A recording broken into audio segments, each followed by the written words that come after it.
Il est ancien ministre de l'économie sous l'éphémère gouvernement Barnier, élu député de Haute-Savoie en 2022, réélu en 2024 et potentiel candidat à la mairie d'Annecy. Bonjour Antoine Armand. Bonjour. Merci d'être avec nous. Tout d'abord, un mot peut-être sur cette actualité internationale. La France en état d'urgence budgétaire, des mots forts prononcés par votre successeur à Bercy, Éric Lombard, qui fait la chasse aux économies. 40 milliards d'euros supplémentaires donc à trouver pour combler une partie de ce déficit colossal. Vous qui avez été aux affaires, Antoine Armand, on a quand même du mal à y croire dans ce contexte international politique aussi qui est important, qu'on va trouver comme ça 40 milliards d'euros d'économies. Je comprends qu'il y ait cet étonnement, mais je crois qu'il ne faut pas opposer les deux. C'est-à-dire que je crois que c'est parce qu'on est menacé par une forme de néo-impérialisme américain, avec les droits de douane, avec les attaques parfois politiques de la part des États-Unis, avec la Russie évidemment, c'est pour ça qu'il faut être fort.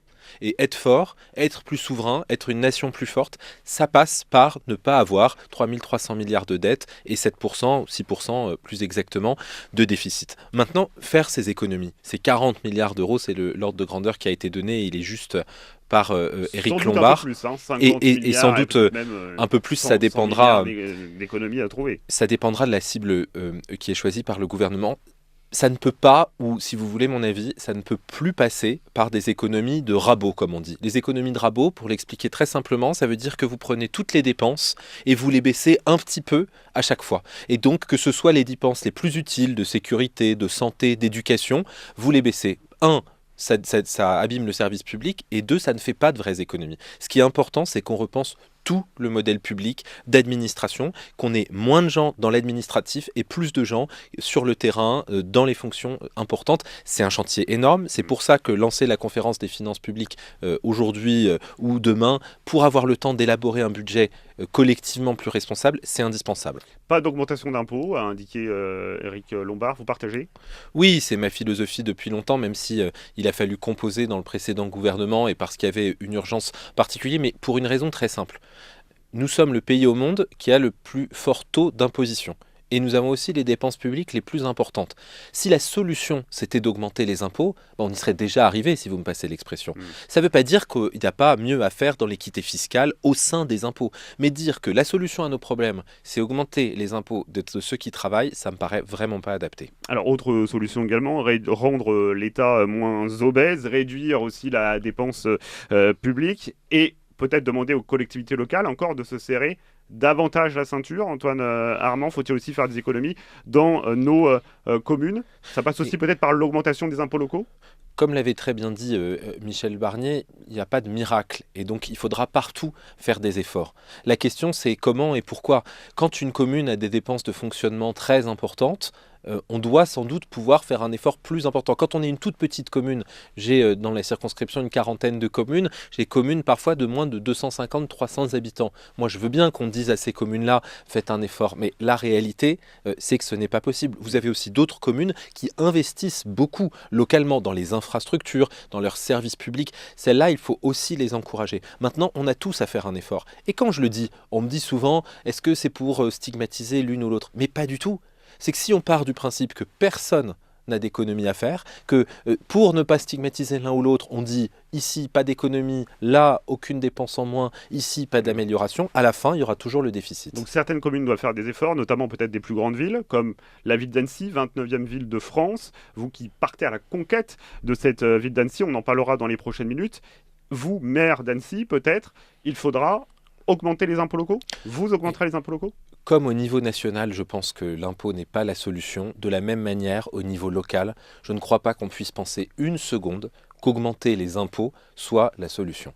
D'abord parce que les Annéciennes et les Annéciens en payent déjà beaucoup, mais aussi pour une raison simple, c'est qu'il faut d'abord travailler sur ses propres dépenses. Il faut d'abord voir ce qu'on peut faire de mieux. C'est pas facile, ça prend du temps. Ça veut dire aussi avoir le courage d'investir pour des politiques publiques qui sont essentielles, qui sont celles de la commune. Mais on ne peut pas commencer par les impôts avant d'avoir fait soi-même son propre examen de conscience et réduit les doublons administratifs, les doublons qui aujourd'hui coûtent malheureusement et qui créent de la complexité aussi pour les agents d'ailleurs. Des doublons administratifs, donc aussi dans la ville d'Annecy, il y aura peut-être un peu de ménage à faire. J'aime pas ces termes qui donnent le sentiment qu'il y a une forme d'agressivité ou d'hostilité. La réalité, on la connaît tous ici en Annéciens, c'est qu'il y a eu une fusion communale. En 2017. En 2017, dont le slogan était simple, nous allons fusionner pour faire être des économies plus efficaces et pour faire des économies. Mm.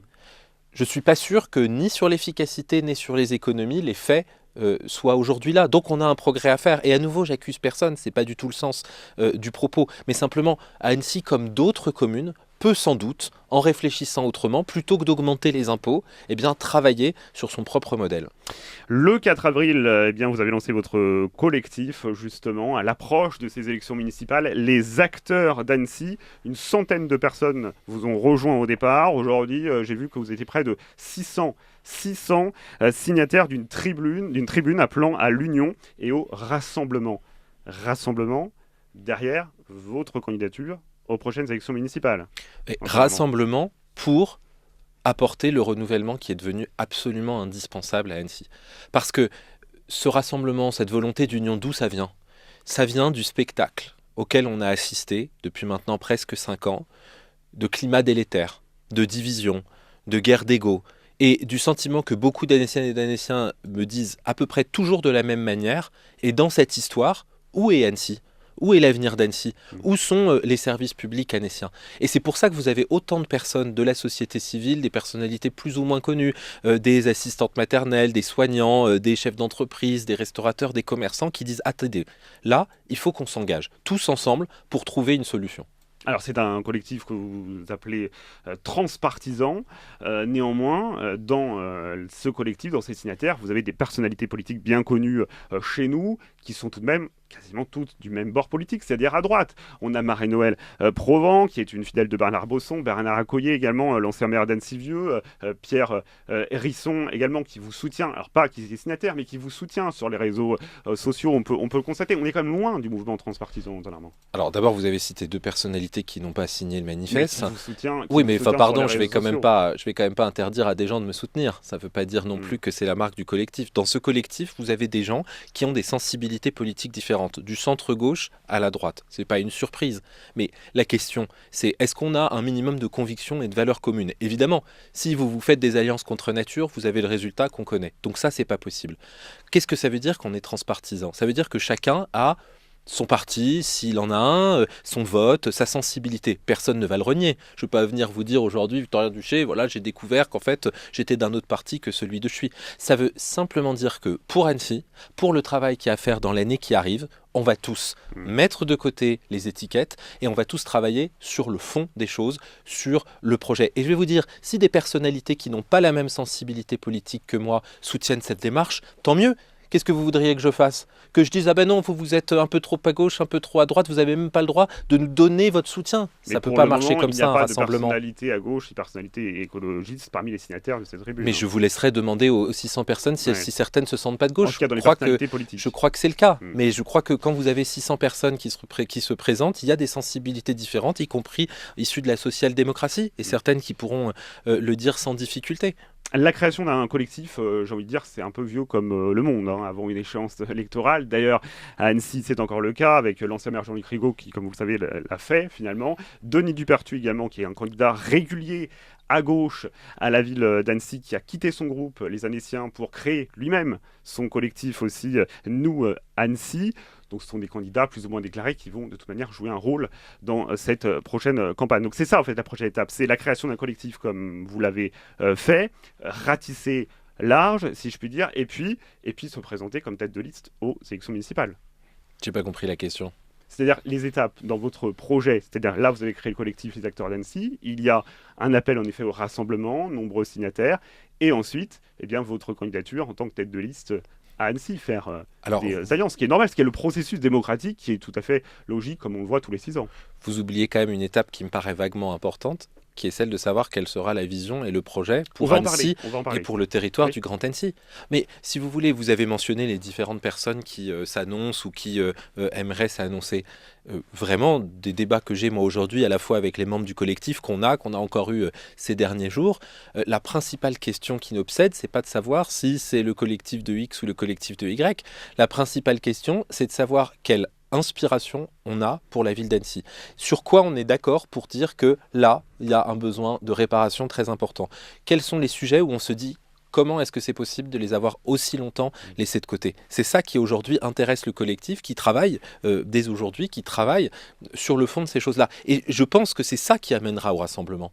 C'est-à-dire que si vous avez des personnalités qui ont des sensibilités, vous les avez mentionnées, un petit peu différentes, mais qu'il s'avère qu'on partage l'essentiel, il faudra quand même ensuite aller expliquer aux Annéciens que parce qu'un tel ou une telle a un peu plus d'ego que l'autre, il n'est pas question de se rassembler. Ça, pour moi, c'est pas entendable. C'est pourquoi, Antoine Armand, vous refusez, vous l'avez déjà dit chez nos confrères du Faucigny, déjà, vous refusez, on l'a bien compris, une alliance avec telle ou telle personne et avec Frédéric Lardet, par exemple, qui vous fait de nombreux appels du pied. Frédéric Lardet, président du Grand Annecy, qui parie finalement sur un ticket maire-présidente, maire vous, monsieur Armand, et puis président du Grand Annecy, madame Lardet. L'expression que j'ai eue dans le Faucigny en réponse à leur question me paraît refléter à la fois les convictions et les remontées unanimes qui se sont faites au sein du collectif des acteurs d'Annecy. C'est-à-dire une conviction simple comme bonjour. Seuls ceux qui ont contribué par le climat, par les divisions, par les alliances contre nature, à abîmer le climat politique local et donc les résultats ne sont pas pour la ville d'Annecy, et à nouveau ici je le dis, pour la ville d'Annecy, d'abord, avant tout et essentiellement, les personnes les mieux placées pour le faire. Et c'est quelque chose, à nouveau, que je n'invente pas, qui ne vient pas de ma petite personne Antoine Armand, mais qui est aujourd'hui chose commune et répandue et unanime, je crois, au sein du territoire annécien. Alors vous faites référence à cette alliance, en effet, Frédéric Lardet et François Sorgue, en 2020, dans l'entre-deux-tours, on s'en souvient, des municipales 2020. Oui, ce qui m'inquiète encore aujourd'hui dans cette alliance, c'est que je me dis, à quoi bon s'allier avec des gens qui pensent le contraire de ce que vous pensez? Comment croire qu'en s'alliant avec des gens qui pensent le contraire de ce que vous pensez sur tous les sujets, vous allez pouvoir faire aboutir les choses? Et d'ailleurs, c'est le cas pour l'un comme pour l'autre. Dans les deux cas, ça a empêché le projet de l'un et de l'autre d'aboutir. C'est pas ce que souhaitent les Annéciens pour le mandat qui s'ouvrira à partir de 2026, je crois. Et peut-être davantage plus proche des idées de Jean-Luc Rigaud. Et donc, il pourrait y avoir une ouverture vers Jean-Luc Rigaud. Il n'y a pas de surprise, vous l'avez d'ailleurs dit tout à l'heure très justement, sur le fait qu'on a un positionnement humaniste du centre droit, et que ça correspond d'abord à l'âme d'Annecy telle qu'on la connaît et telle qu'on l'a connue ces dernières décennies. Donc, avec celles et ceux avec lesquels on a des sensibilités communes, qui ont été clairs et cohérents dans leur choix, la porte est évidemment ouverte pour discuter. Maintenant, à nouveau, sur le fondement d'un projet et pas sur le fondement d'une personne. Alors, comme vous avez bien répété, justement, Antoine Armand, le projet, c'est le plus important devant les personnes. C'est pourquoi on a envie de connaître votre positionnement sur 2-3 sujets cruciaux dans la ville d'Annecy. D'abord, la mobilité. Question très simple. Comme vous le savez, il n'y a pas de tram, il n'y a pas de bus à haut niveau de service encore sur Annecy. Ça a été voté, mais on sent que ça n'avance pas bien vite. En tout cas, les Annéciens ne voient pas le résultat. Faut-il un tram ou un bus à haut niveau de service à Annecy?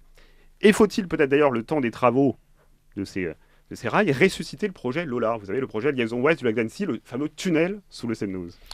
Ce sont les questions qui seront centrales dans la discussion programmatique, à la fois au sein du collectif que nous sommes en train de mener et avec les forces avec lesquelles on essaiera de se rassembler. Je crois que répondre à la question de la mobilité et des transports, c'est partir du concret. Et je vais vous donner 2 éléments qui me paraissent aujourd'hui remonter le plus du terrain. Le premier, c'est le besoin d'avoir une adéquation entre la taille de nos communes, la taille du Grand Annecy et le besoin de desserte. Et le deuxième, c'est le fait que, oui, il faut accepter, assumer que nous sommes devenus une commune nouvelle et que nous ne pouvons plus seulement raisonner d'Annecy Centre aux communes déléguées et qu'il faut avoir du transverse, qu'il faut avoir des liaisons qui permettent de rejoindre, si je devais donner que cet exemple, Pringy et Métais, Pringy et Sénaux, Sénaux et Annecy-le-Vieux. Et que donc c'est dans cette direction qu'il faut travailler. Le programme, le projet ligne à ligne, nous sommes en train de l'écrire et de le préparer. Donc par le tram ou par le bus? Et typiquement, si je puis me permettre, vous faites exactement la même chose qu'il y a 6 ans. C'est-à-dire que vous voulez monter en épingle une opposition pour qu'ensuite ce soit l'un, l'autre, ou que ça passe pour une victoire de l'un ou de l'autre. Il y a des études qui ont été menées, qui mériteraient d'ailleurs, si je puis me permettre, et je puis m'adresser à la collectivité municipale et de l'agglomération, d'être le plus public possible, d'être transmise. On a aujourd'hui un déficit d'information de la part des collectivités, de documents qui ne sont plus des documents préparatoires, qui nécessiteraient d'être mis au débat. Et sur ce fondement-là, on pourrait avoir un débat éclairé. Sur aussi un autre sujet qui est important, le bâti en vieille ville. Comme vous savez, le mandat de François Sorgue a été aussi marqué par l'effondrement de certains bâtiments en vieille ville d'Annecy, parce que pas rénovés, parce que trop de Airbnb. Alors heureusement, une loi est arrivée et tente de réguler par des quotas, justement, ce nombre d'Airbnb. Est-ce qu'il faut, comme Chambéry, lancer une opération de restauration immobilière, c'est-à-dire aller plus loin dans la réhabilitation du centre ancien? Nous travaillerons avec le collectif des acteurs d'Annecy à une proposition extrêmement ambitieuse en la matière, parce que vous l'avez dit, et moi j'irai peut-être encore plus loin que vous, le patrimoine annécien est d'une certaine manière en péril. C'est l'ensemble du patrimoine annécien qui est en péril. Ça, c'est un constat que tout le monde partage. Avec plusieurs dimensions. D'abord, la vieille ville, avec différentes causes, vous en avez mentionné certaines, mais si le simple fait qu'il y ait des meublés de tourisme expliquait l'intégralité du péril bâtimentaire, ça se saurait, c'est beaucoup plus large. Et ça va nécessiter pas seulement des moyens, ça va nécessiter une conscience collective des habitants de ces locaux patrimoniaux extrêmement importante, avec des efforts sans doute à faire bien sûr, mais de l'accompagnement. On ne peut pas aujourd'hui dire à quelqu'un qui habite dans un immeuble, dans une petite maison qui est classée au patrimoine, qui fait partie du patrimoine historique d'Annecy, eh bien voilà, il faudra faire des travaux et puis bonne journée, au revoir. Ça ne peut pas fonctionner comme ça. Donc il faut, je crois, un état des lieux général du patrimoine annécien pour ensuite pouvoir combiner. C'est ce qui est fait par la ville d'Annecy actuellement. Et c'est très bien. Et c'est très bien. Donc, il faut l'achever. Mais il faut faire les choses dans le bon ordre. Je pense que c'est quand même important et je crois que malheureusement les dernières années ont montré que c'était pas le cas. Ont montré qu'on avait tendance à faire les deux en même temps. Je crois qu'il faut poser l'état des lieux du patrimoine, le faire sérieusement, entièrement, et ensuite faire participer les habitantes et les habitants du centre-ville, mais pas que, parce qu'on est tous touchés, qu'on habite à Cran, à Sénaux, à Prince-Gibamété, à Annecy-le-Vieux, on est touchés par le patrimoine même d'Annecy, et donc il faut un grand travail participatif pour se demander comment on peut y arriver, quelles sont les obligations qu'on peut faire peser sur les municipalités, celles qu'on peut faire peser sur les propriétaires, et en particulier sur celles et ceux qui possèdent des meublés de tourisme et qui parfois ne contribuent pas directement à l'amélioration du patrimoine. Et puis il y a un dernier élément qui est urbanistique. On voit bien, les habitants les plus anciens ici peuvent dire comment la silhouette de la ville, la physionomie bâtimentaire et patrimoniale de la ville a évolué. Moi, je fais partie de celles et ceux qui ont une sensibilité politique qui pensent qu'on s'inscrit dans une très longue tradition et qu'on n'est que de passage. Et encore plus avec le patrimoine, et encore plus avec le bâtiment. Et de ce point de vue-là, certains éléments avaient progressé, y compris dans ce mandat-là, sur la manière de construire sur le patrimoine. Il faudra avoir une vision globale, et c'est ce sur quoi notre collectif travaillera dans les prochaines semaines. Pour terminer, Antoine Armand, dernier sujet préoccupant aussi pour les Annéciens, mais finalement pour l'échelle de la France, c'est le sujet de la santé, et notamment chez nous, dans nos pays de Savoie, et surtout en Haute-Savoie, avec la frontière genevoise. Est-ce qu'il faut aller plus loin dans les discussions avec Genève? Énormément de sujets sont liés évidemment à Genève, Annecy qui est ville-préfecture de la Haute-Savoie. Est-ce qu'elle doit jouer un rôle plus important sur ce volet santé, par exemple? On le rappelle, qu'on forme, nous, nos infirmiers, mais les infirmiers, derrière, une fois formés, ils partent travailler en Suisse parce qu'ils sont évidemment souvent mieux rémunérés. Donc que faut-il faire pour les retenir? Est-ce que la ville d'Annecy doit jouer un rôle là? Oui, je crois que le territoire annécien a un rôle plus important, et je vais le dire très simplement, plus ferme à jouer vis-à-vis de nos amis genevois. Je constate qu'à Annemasse, au sein du conseil départemental, on a des voix fortes, des responsables politiques qui portent les discussions. Je ne suis pas en train de vous dire que tout est simple et que ça va s'arrêter du jour au lendemain. Simplement, avec notamment Christian Dupessay, le président du pôle métropolitain. Exactement, avec Christian Dupessay, avec d'autres, avec le président du conseil départemental, il y a un travail à faire pour dire à nos voisins suisses que, évidemment, la circulation entre les deux pays ne va pas s'arrêter, que personne ne le souhaite, que ça n'a pas de sens. En revanche, que sur la formation, sur la capacité à ce que les infirmiers, les personnels soignants ne soient pas formés en France pour ensuite travailler en Suisse, c'est indispensable. Il faudra aller assez vite. Et il faudra avoir une négociation qui est nationale, mais qui est aussi locale sur les limites qu'on ne peut plus dépasser. Et ce que l'on peut constater aujourd'hui quand on est annécien, j'étais il y a quelques jours à l'hôpital d'Annecy en visite, en discussion avec les personnels de santé, c'est qu'on est au bord de la rupture.